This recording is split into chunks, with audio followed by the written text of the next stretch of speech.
What's up, everyone? My name is Eric Piccioni. I'm going to make a pretty chaotic video. The sun's going down. The sun is getting cranky, but I got off work early, and I wanted to talk about if I regret anything about living in Russia. Just for context, I live in Yaroslavl, Russia. This is actually the hockey stadium that the professional hockey team Lokomotiv plays at, and they won the KHL hockey tournament, or they're the best team in all of Russia. So that's pretty cool. But I'm just taking a long walk right now, and we've got an an upset fan with me. But yeah, I wanted to get a quick video just to give my thoughts on us living here for a little over a year and a half now, and just like the process it's taken to get to where we're at right now, and if I would do anything differently. So just to catch you guys up to speed, I currently have submitted my paperwork to become a permanent resident of Russia. So basically what that would be is I would now, once it's provided, I will be able to live in Russia without having to renew over a certain period of time. I don't need to do any border runs, which is going to be really helpful.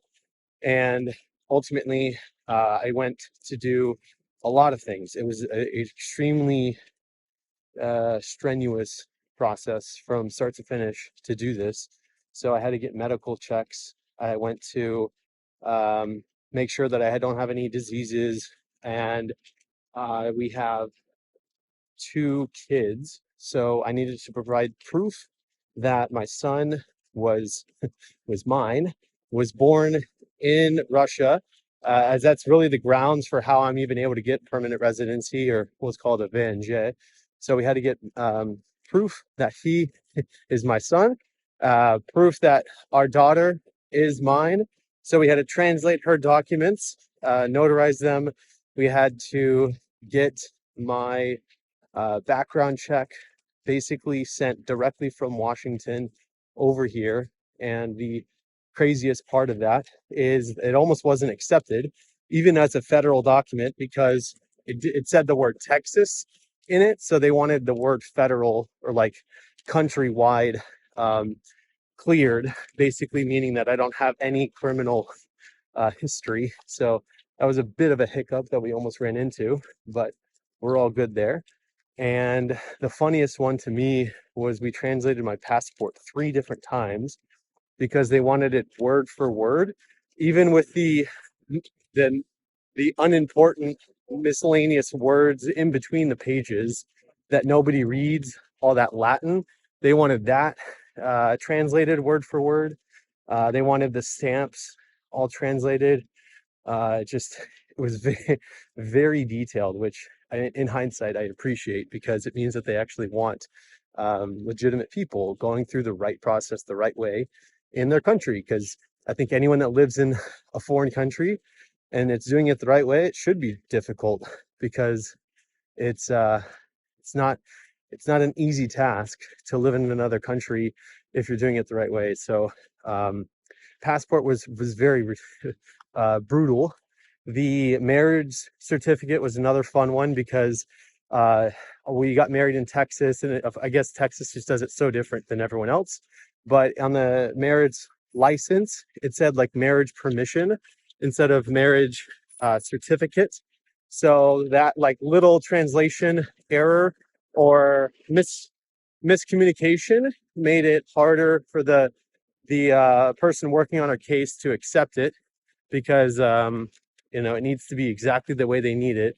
So it was a bit tricky for sure. I just stopped to give my son some water. He's a little troublemaker right now, but yeah, I mean, it was, anyway, so a lot of stuff, a lot of things. And we went to the migration center at least 17 times, and it was just always something that we were working on or maybe dealing with. So it was definitely a process to finish all of it, but thank God we did it. In hindsight, we did it in like 6 months, so it could have been significantly worse. Obviously a lot more of a process for us to do. But to be fair, whenever we did our paperwork for Polina, my wife, when she was getting her green card in the States, it took like 3 years for us to do this.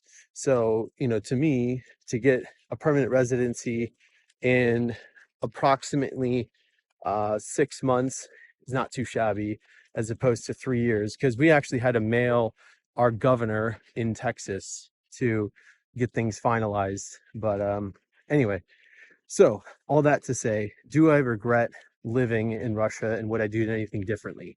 Absolutely not. I think if anything, I would move here sooner, because it has become probably one of the best decisions we've ever made. Like, in hindsight, we were on this path for a reason. It was God's plan to get us to where we're at, and we had to go through those trials and tribulations and learning lessons to get to where we're at now. So we would do it earlier, had we known what we know now. But it's just crazy because Russia is the most sanctioned country in the world. I want to say it's close to 28,000 sanctions. And even with all the inconveniences, moving money around, just, just all the things, it's still a place I would prefer to live over the States. Like, I think back in hindsight of all the times that I would go out with my friends at night in the States, go to a bar or maybe have a walk at night. Um, I was always looking over my shoulder. And I mean, more times than I can count now, there would be occasions where we would be out with friends. Someone would have a knife on them and break out in a fight, or there would be a fist fight between two people, or someone would have a gun. Like, there's shootings at movie theaters that I used to go to. People shot in broad daylight down a popular street that we used to walk down all the time in Cincinnati. Like, very, very ridiculous how common shootings are, and like people getting stabbed, and it's just kind of insane to think about now. Like, what kind of life is that where you're always looking over your shoulder, scared about what could happen to you just as you're walking down the street? That's just crazy. Like, not once have we ever thought that. Of course, there's like sketchy people every now and then in Russia, like that, they're going to be everywhere. But like, there is a much bigger consequence for criminal activity in Russia. Hence, there's significantly less of it. Of course, if you're looking for it, you'll find it. So to me, it's like we came here over a year and a half ago, and we are totally at peace here. Like, it's so nice. My daughter goes to ballet school. She's in dance classes. I mean, we have everything we need. And I think as a parent, all you want is the best things for your kids. And we're not in fear of anything. We're not up to our eyeballs in payments that you think would be provided, like medical assistance. And it's just like, life is good. I don't know. I mean, I try not to make um, a lot of the standard Russia versus the West videos, but like, I don't know, life is good. We have everything we need. It breaks my heart when you see stuff happen to people that don't deserve it. And like, back in the States, you got people all the time, almost every week, to the point where it's nothing new. You see someone that gets hurt, and like, it's just another day. That's just crazy to me. And it makes me so thankful that we live here. We have family that lives 5 minutes from us. We have everything we need.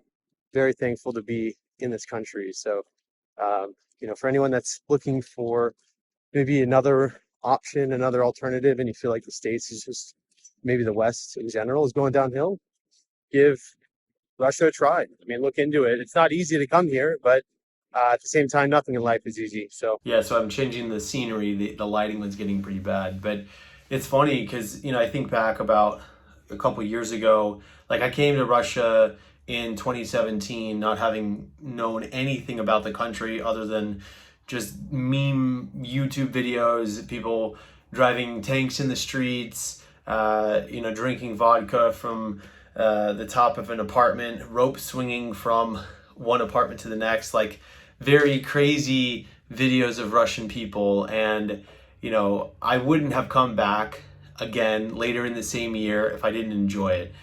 Since we've moved, before we moved, I have been 3 different times. We came to Russia for 2 weeks in 2023. We came for a month in 2024 to feel it out and really feel the authenticity of living here and see if this is possible. And now we live here like full time. And it's interesting because too many people, it's easy for them to discredit this and make it seem like they are like we're going to regret this decision at some point. And we've been here for years now. My wife grew up here. Like, she didn't grow up in Moscow. She grew up in a very modest city. There's 700,000 people here. It's, for all purposes, like an amazing city. It's over 1,000 years old. There's so much culture. There's so much history here. And I'm not trying to paint Russia as like a Disneyland and a paradise for all things, but there's just too many people out there that want the best for their family. And Putin made a decree last year for people that genuinely want traditional values and like more standard values to have Russia as an option. So maybe there's something to it. Like, if through all these challenges, if I really didn't want to live here, I would have left months ago. But we're facing more, if not significantly more, challenges here than we could anywhere else in the world. But we stay here because we genuinely like living here. Like, we actually enjoy living here. My kids love it. My daughter goes to school. She has multiple friends. We go out with friends to the bar all the time. We go on long walks. We have a really good group of people that we've met. And it's interesting because they're the most genuine people that I've met in years. Like, I've had friends come and go throughout life, and that happens. Like, I have people here that I've met, and I don't know, I feel like I connect more with them, even though English may not be everyone's first language. There's some of my friends here that don't speak any English, and I speak the most broken Russian to them, but we can get along just fine. You don't have to speak Russian or have to speak English to get along with each other. You have to have more of a connection with your soul, or you have to have good intentions to meet good people. But I've met some amazing people in Russia, and we've traveled around the world, or around a few countries. Not like we're world travelers, but we visited some places in the past few years. And Russia just, it's hard for people to understand because they've never been here. But it is, from what we've seen, one of the most genuine places we've ever been. And we're so thankful to even have the opportunity to come here and be welcomed by all these people. I mean, we've been featured in the news, and people that have met us on the street just organically, like we've become friends with. And it's nice to have a sense of community and a sense of belonging, in a country, because like I never really felt that way in the neighborhoods we lived in the States, in the same way. Like, it's just a different level. Like, for here, we have people over for dinner. I mean, we're gonna have people over this weekend and just have a nice, relaxing weekend. And their kids are gonna come over. They're gonna all hang out with us. Like, it's just nice. It's very nice to have this sense of community here, and we're just grateful. Like, we're very thankful to be here. So, do I regret living in Russia? Absolutely not. And I think I would do it a lot earlier if I knew what I knew now. And yeah, so that's all I've got. Thank you so much for watching. I appreciate it. And let me know what your thoughts are in the comments below. Like, subscribe, hit some buttons, do all the things. It really does help me out. So thank you so much, and we'll see you soon. Bye-bye.